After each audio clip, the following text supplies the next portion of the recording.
Chapter 7 Integrals. Given a function f(x), by the process of differentiation,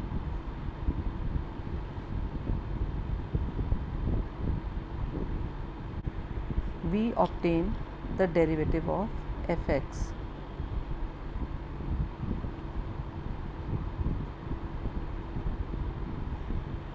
Now, the question is, if given the derivative,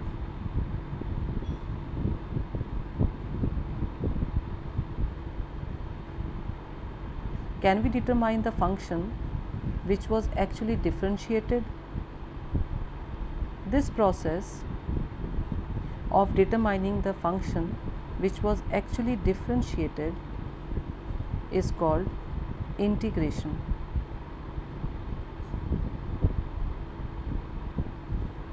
And the function which was actually differentiated to obtain the derivative is called antiderivative.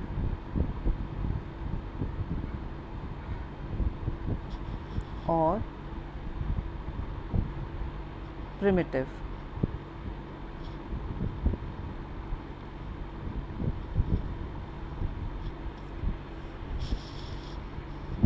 So integration is the inverse process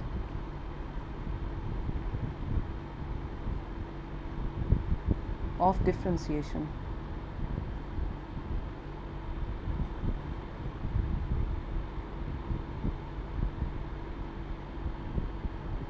It is the process of finding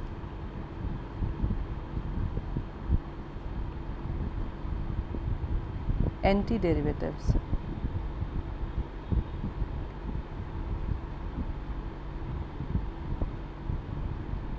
Antiderivative is a function which was actually differentiated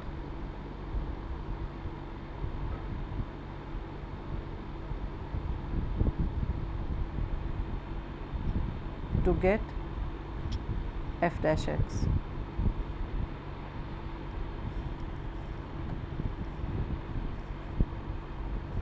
Integrals are of two kinds: indefinite integral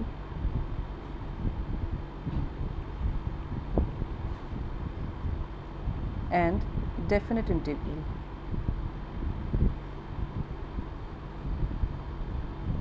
Let us understand them. Indefinite integral of f(x), it is the formula that gives antiderivatives.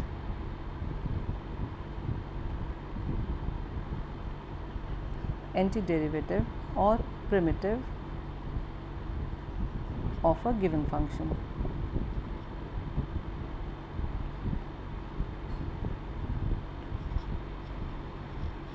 It is a function. Definite integral of f(x), it is a number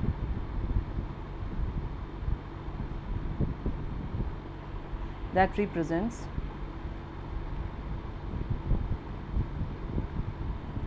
area under the curve of f(x).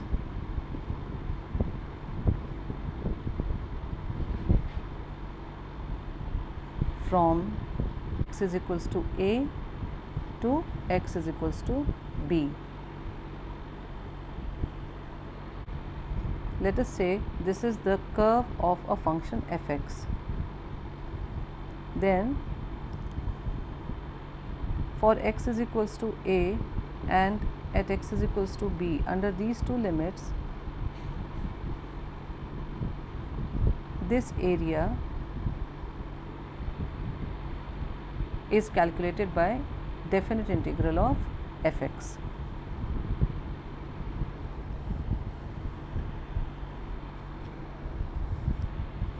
Indefinite integral it answers the question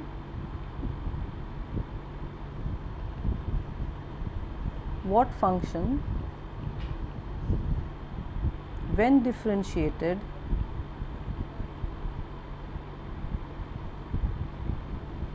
gives fx. वो कौन सा function था जिसका differentiation करने से हमें fx मिला. Indefinite integral इस क्वेश्चन को आंसर करता है. Now the symbol for indefinite integral of fx is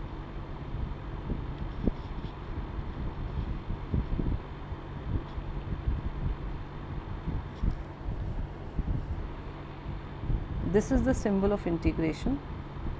ये s जो आपको ये नज़र आ रहा है, this is the symbol of integration.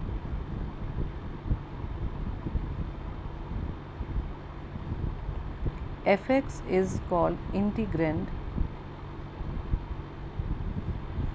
and dx is the variable of integration.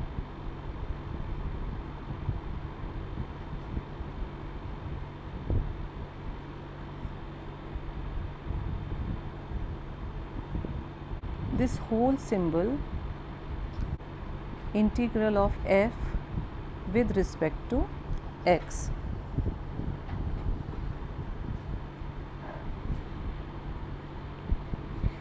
For definite integral of fx, the symbol is integral of fx with respect to x under the limit x is equals to a to x is equals to b. Definite integral gives a signed area. Signed area means area के साथ positive और negative sign भी देता है definite integral. If the area is above x axis तो उसका sign positive होता है, और एरिया अगर बिलो एक्स एक्सिस है तो उसका साइन नेगेटिव होगा. Area which is above x axis will have positive sign and area which is below x axis will have a negative sign. For example, if your curve is like this, then this area which is above x axis, this area will have a value and a positive sign, whereas from this area which is below x axis will have a value and a negative sign. Indefinite integral of a function fx is not unique.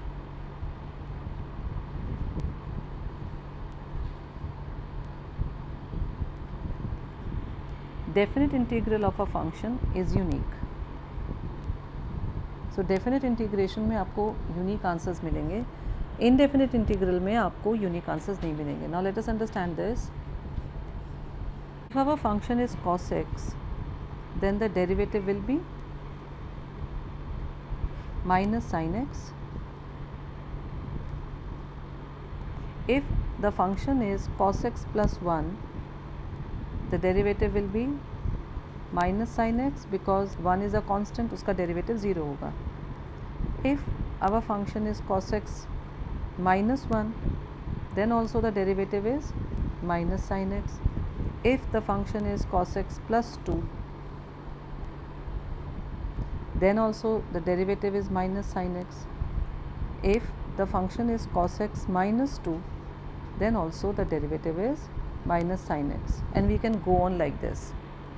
इसमें एक चीज़ notice कर सकते हैं कि actually differentiation cos x का ही हो रहा है. cos x का ही डिफ्रेंशिएशन बार बार आपको माइनस sin x देता है, बिकॉज ये जो कॉन्स्टेंट्स हैं इनके डिफ्रेंशिएशन तो ज़ीरो होते हैं,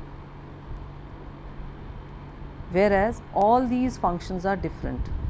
All of these functions are different from each other, but इनके डेरिवेटिव सेम है.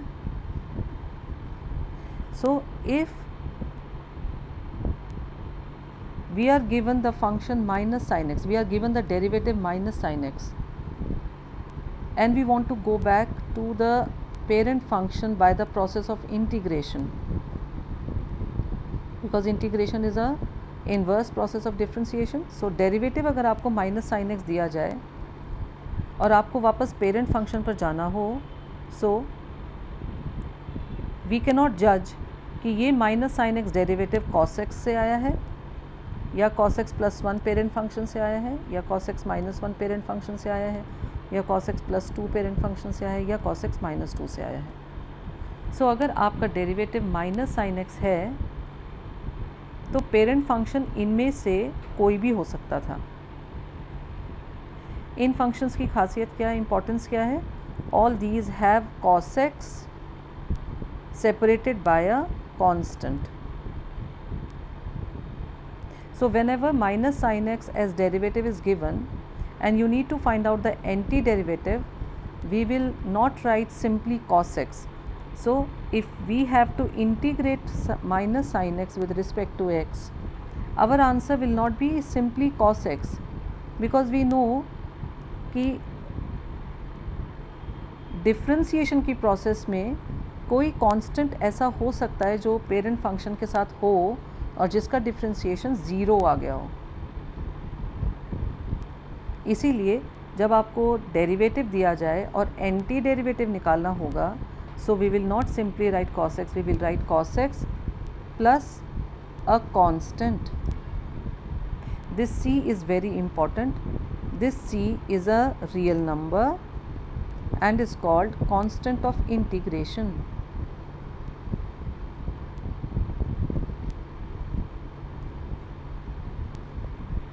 Constant of integration. तो ये c जब भी हम इंटीग्रेट करेंगे किसी फंक्शन को तो ये c लगाना क्यों ज़रूरी होगा? Because from this example it is clear, अगर हमें डेरिवेटिव माइनस साइन एक्स दिया है तो इसका एंटी डेरिवेटिव इनमें से कोई भी हो सकता है और इन सभी फंक्शंस में cos x is common, they are all separated by a constant. Here we can take c as 0.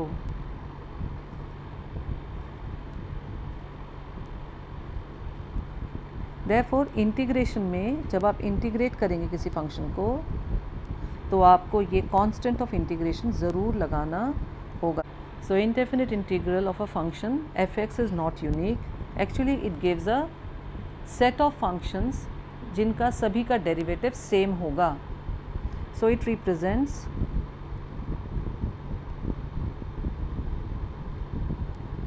a family or a set of functions. ऐसे functions का set हमें मिलता है आंसर में एंटी डेरिवेटिव के, which have same derivative.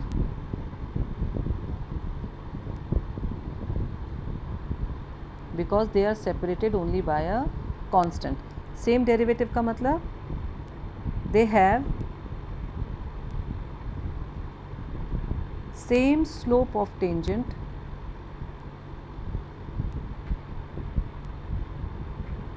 at a given point of the domain.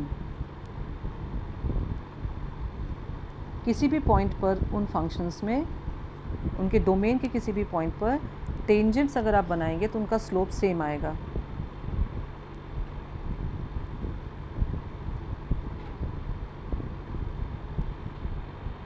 So indefinite integral represent a family or a set of functions जिनका derivative same होगा. So integration of a function with respect to x हमें क्या देता है? हमें ऐसे सभी functions दे देता है जो आपस में सिर्फ एक कांस्टेंट से डिफ़र करते हैं. जैसे कि हमारे एग्जांपल में cos x plus 0, cos x plus 1, cos x plus 2, cos x minus 1, ये सभी फंक्शंस आपस में सिर्फ एक कांस्टेंट से डिफ़र करते हैं, इसीलिए इनका डेरिवेटिव सेम आता है. तो जब हम एंटी डेरिवेटिव लेंगे तो हमें ये सारे फैमिली ऑफ कर्व्स को इंक्लूड करना पड़ेगा. Let us draw the graph of y is equals to cos x plus c. c की वैल्यूज़ को चेंज करते हुए हम फैमिली ऑफ ग्राफ्स क्रिएट करेंगे. तो when we take c equals to 0, y is equals to cos x का graph is this one, when we take c is equals to +1, cos x +1 का graph is this one. आप notice कर सकते हैं c की value 0 से +1 करते ही आपका ग्राफ, फंक्शन का ग्राफ +1 यूनिट अपवर्ड्स मूव कर गया है. There is a shift of +1 units on the y-axis.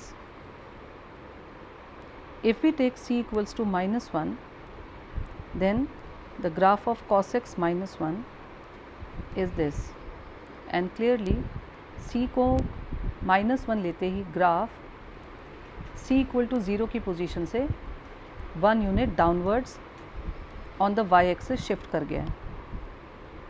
Now if we take c equals to +2, then cos x +2 is this graph. So original position c equals to 0 जो green graph आपको नज़र आ रहा है, उससे वो 2 यूनिट y एक्सेस पर upward shift किया है. इसी तरह c को -2 लेते ही आपका ग्राफ ओरिजिनल ग्रीन ग्राफ से, ये जो ग्रीन ग्राफ था ये c इक्वल्स टू 0 पोजीशन पर था, यहाँ से वो 2 पॉइंट्स नीचे y एक्सेस पर डाउनवर्ड शिफ्ट कर गया. So cos x plus c create a family of graph which are parallel to each other. और इन ग्राफ्स में जो शिफ्ट होता है वो c की वजह से आता है. Now let us draw tangents. Let us draw the tangent at x is equals to 1. So सबसे पहले जो हमारा c equals to 0 वाला ग्राफ है, ग्रीन कलर वाला, उस पर हम x is equals to 1 पर टेंजेंट ड्रॉ करते हैं. अब x इज इक्वल्स टू 1 पर cos x प्लस 1 पर टेंजेंट कैसा बनेगा? x इज इक्वल्स टू 1 पर cos x प्लस -1 पर आपका ग्राफ टेंजेंट ऐसा बनाएगा. x इज इक्वल्स टू 1 पर cos x plus 2 tangent is this. x is equals to 1, x is equals to 1 cos x minus x is equals to 1 cos x minus 2 graph, the tangent is this. So you can see x is equals to 1 पर ही ये सारे tangents बने हैं. Family of graphs पर सभी पर x is equals to 1 पर tangent बनाया है, and these tangents are parallel to each other. That means the slope of these tangents are equal. That means derivative at x is equals to 1 is equal. Now let us take another point, x is equals to 5. So x is equals to 5 पर cos x पर ये tangent बनता है. x is equals to 5 पर cos x plus 1 का tangent ये है. x is equals to 5 पर cos x माइनस 1 का tangent. x is equals to 5 पर cos x प्लस 2 का tangent. x is equals to 5 पर cos x माइनस 2 का टेंजेंट. सो ये सारे tangents x is equals to 5 पर बने हैं. सो फैमिली ऑफ ग्राफ्स पर x इज इक्वल्स टू 5 पर सारे टेंजेंट्स पैरेलल हैं. That means the slope of the tangents are equal. That means derivative of these all these functions at x is equals to 5 is will give the same value. So what we need to understand is, if dy by dx is f of x, that means y का differentiation अगर x के respect में करें तो हमें derivative मिलता है fx. सो इसमें आपको याद रखना है this fx is the derivative and this y is anti-derivative. fx is the derivative and y is the anti-derivative. y को डिफ्रेंशिएट करने से fx मिला है, इसलिए fx है डेरिवेटिव और y है एंटी डेरिवेटिव. तो जब आप fx को यानी डेरिवेटिव को इंटीग्रेट करेंगे विद रिस्पेक्ट टू x, तो आपको एंटी डेरिवेटिव यानी ओरिजिनल पेरेंट फंक्शन y मिल जाएगा with a constant of integration. Now some important points.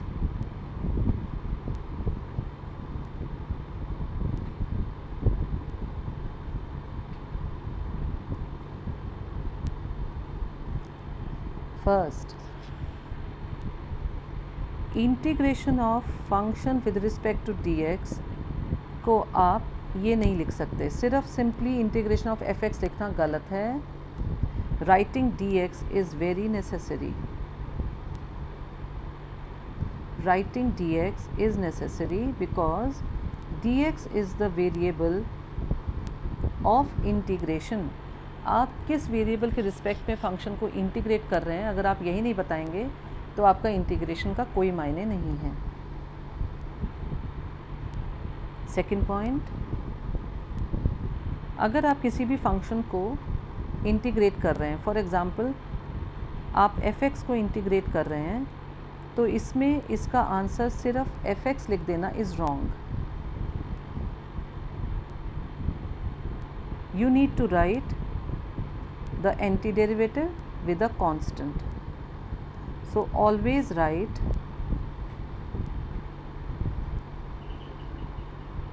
The constant of integration c.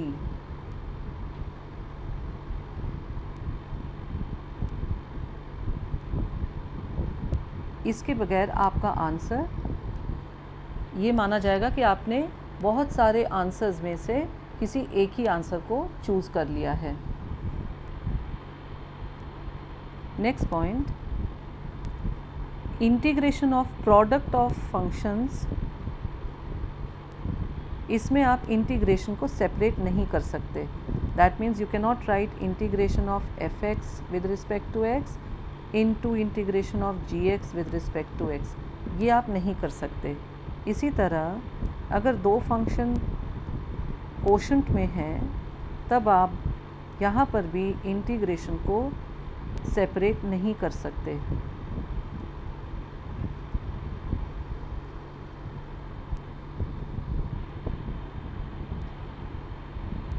So writing dx is necessary. Answer लिखते हुए writing constant of integration is necessary. Product पर आप integration को separate नहीं करते, division पर आप इंटीग्रेशन को सेपरेट नहीं करते.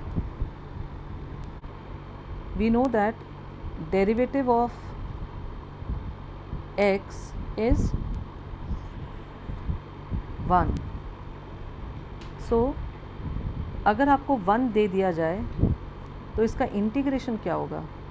1 का integration with respect to x. तो आपको सिर्फ ये सोचना है ये वो कौन सा फंक्शन था जिसको डिफ्रेंशिएट करके 1 आया. तो 1 का इंटीग्रेशन वही फंक्शन होगा with a constant of integration. क्योंकि x के डिफ्रेंशिएशन से 1 मिला है, तो 1 के इंटीग्रेशन से x मिलेगा.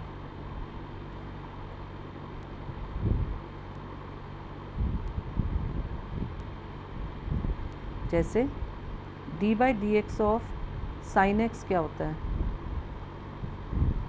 It is cos x. तो ये आपका डेरिवेटिव है. किसका डेरिवेटिव है? साइन एक्स का. तो यहाँ पर कॉस एक्स है डेरिवेटिव और साइन एक्स है एंटी डेरिवेटिव.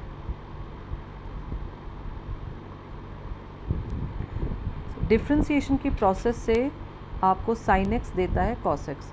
तो कॉस एक्स के ऊपर अगर हम इंटीग्रेशन लगाएंगे विद रिस्पेक्ट टू एक्स, तो आपको एंटी डेरिवेटिव क्या मिलेगा? Sine x with a constant of integration.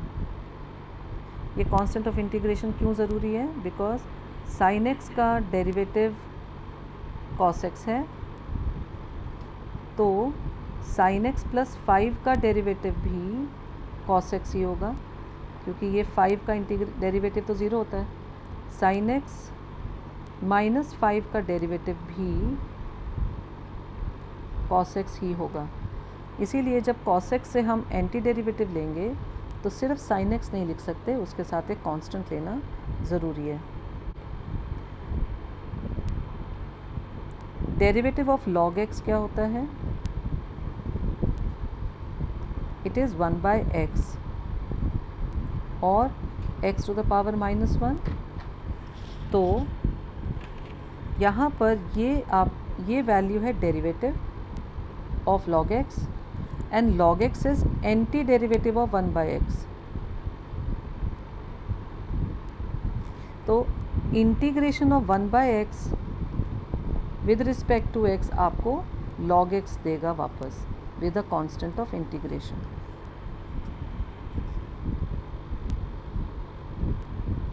Derivative of x to the power n क्या होता है? It is n x to the power n-1. सो यहाँ पर ये वैल्यू आपकी डेरिवेटिव है और ये फंक्शन आपका एंटी डेरिवेटिव है. अगर आपको ये वैल्यू, ये फंक्शन दिया हो और आपसे कहा जाए इसका एंटी डेरिवेटिव देखिए, तो कैसे करेंगे? n x to the power n-1 इसको इंटीग्रेट करना है विद रिस्पेक्ट टू x, तो इसका answer x to the power n plus a constant of integration आना चाहिए. ये n हम डेरिवेटिव के साइन से बाहर निकाल सकते हैं, तो ये n यहाँ आ जाएगा और ये n फिर ट्रांसपोज होकर xn के डिनोमिनेटर में चला जाएगा plus a constant of integration. तो ये इसके भी डिनोमिनेटर में आएगा. This is again a constant जिसको हम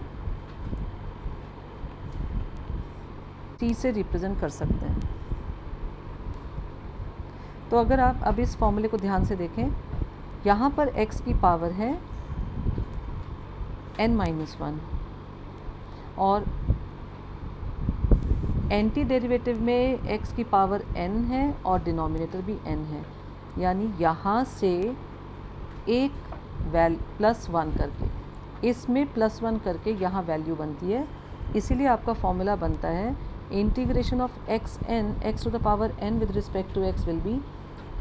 तो यहाँ पर जो ये n है इसके इंटीग्रेशन में एक पावर ज़्यादा आएगी, n+1, डिनोमिनेटर में भी n+1 plus a constant of integration.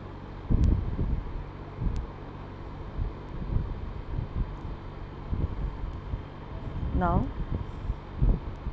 we also know that derivative of sine inverse x is 1 upon square root of 1 minus x square. so ये है आपका डेरिवेटिव और साइन इन्वर्स x है आपका anti derivative.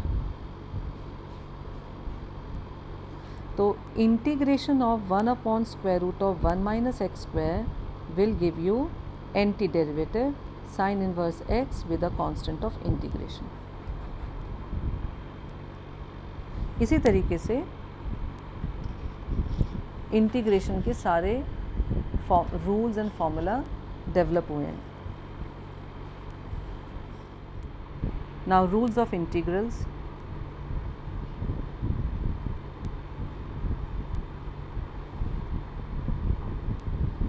First rule is the rule of constants.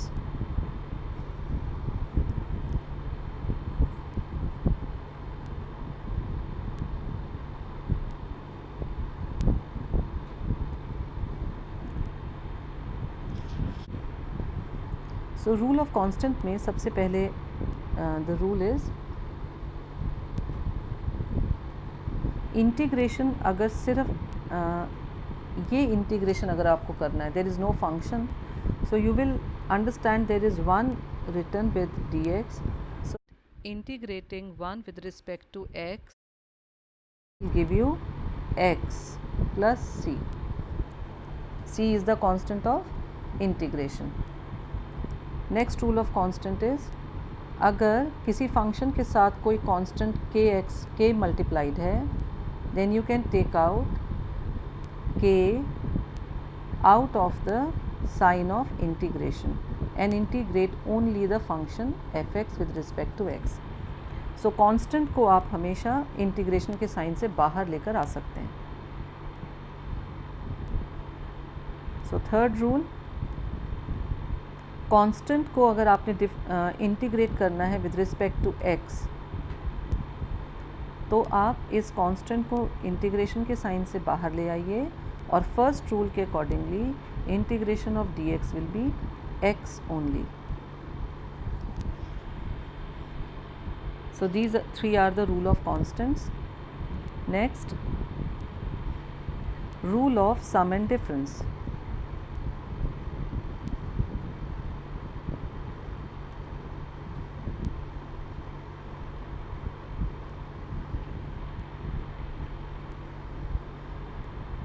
अभी आपने देखा कि हम इंटीग्रेशन के साइन को मल्टीप्लिकेशन और डिवीजन पर सेपरेट नहीं कर सकते, बट इंटीग्रेशन का साइन, इंटीग्रेशन को हम एडिशन सब्ट्रैक्शन पे सेपरेट कर सकते हैं. So if you need to integrate a function F X plus or minus another function G X with respect to x, then you can separate the integration. So you can write integration of fx with respect to x plus or minus integration of gx with respect to x. Integration of kfx plus minus mgx with respect to x अगर करना हो तो इसमें आपका ये constant का rule भी लगेगा और सम डिफरेंस वाला रूल भी लगेगा. सो आप इसमें से कांस्टेंट को भी बाहर, इंटीग्रेशन से बाहर ले लेंगे और इंटीग्रेशन को सम और डिफरेंस पर सेपरेट भी करेंगे. So this will become k times integration of F X with respect to x plus or minus m times integration of G X with respect to x. The next rule is rule of exponents. If you need to integrate x to the power n with respect to x, then the antiderivative will be x to the power n की एक power बढ़ा दीजिए और इसी से divide कर दीजिए plus the constant of integration. Remember, this rule is applicable. Remember, this rule is applicable for n not equal to -1. ये जो हम एक्सपोनेंट ले रहे हैं n, ये -1 नहीं होना चाहिए.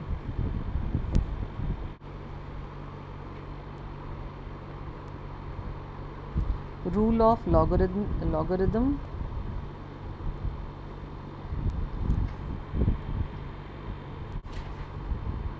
So integration of 1 upon x with respect to x is log of x plus the constant of integration.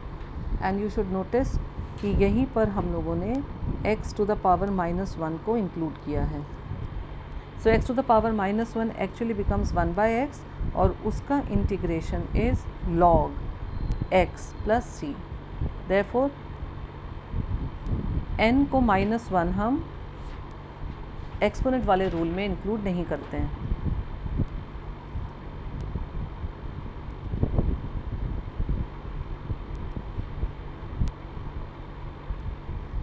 Now the next rule is rule of exponential function.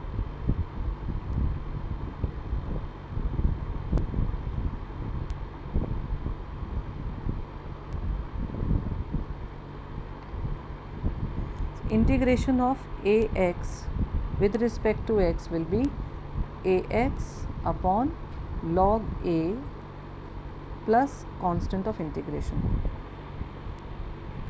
So integration of ex with respect to x is ex upon log e plus a constant of integration, and we know that log e is 1, so ये सिर्फ ex रह जाता है. So integration of ex with respect to x is ex plus a constant of integration. Also here x should not be 0. The next rule are rule of trigonometry functions.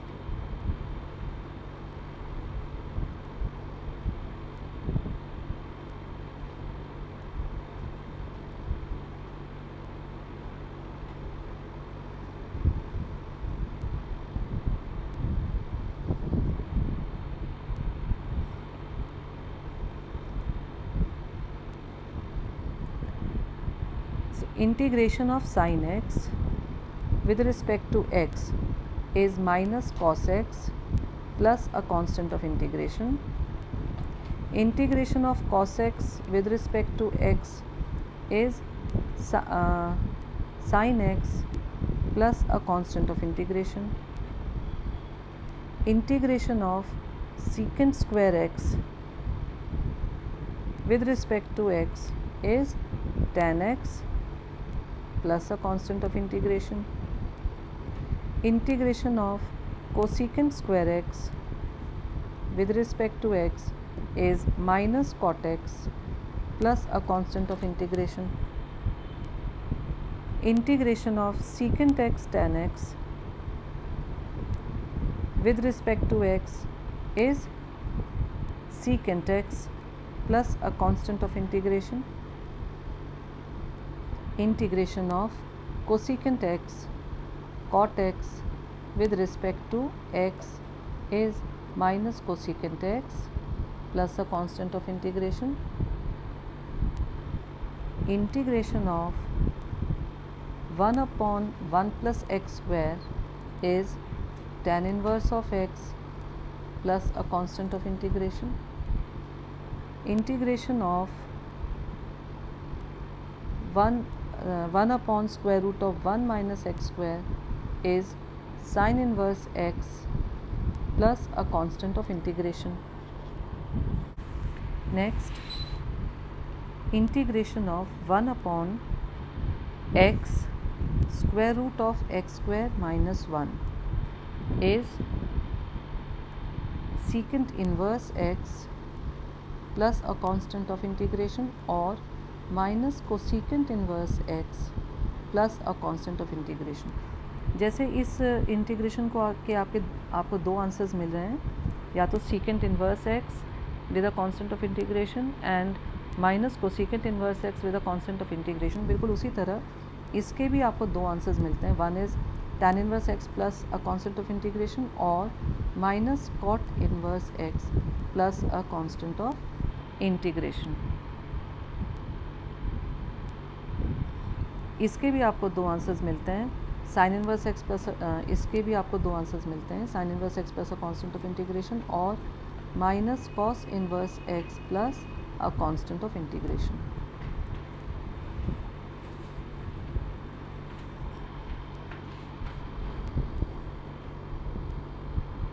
Some miscellaneous but important rules.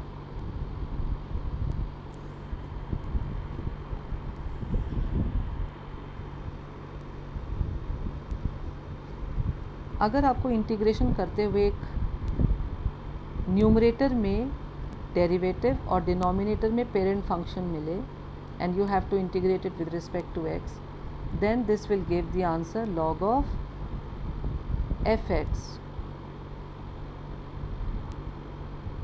plus a constant of integration. Next rule is, which is very important, if your question is of the form ex is multiplied with two functions, ex दो functions के sum के साथ या difference के साथ multiplied है, जिसमें से एक function derivative है दूसरे function का, तब इसका answer ex into the parent function fx plus a constant of integration होता है.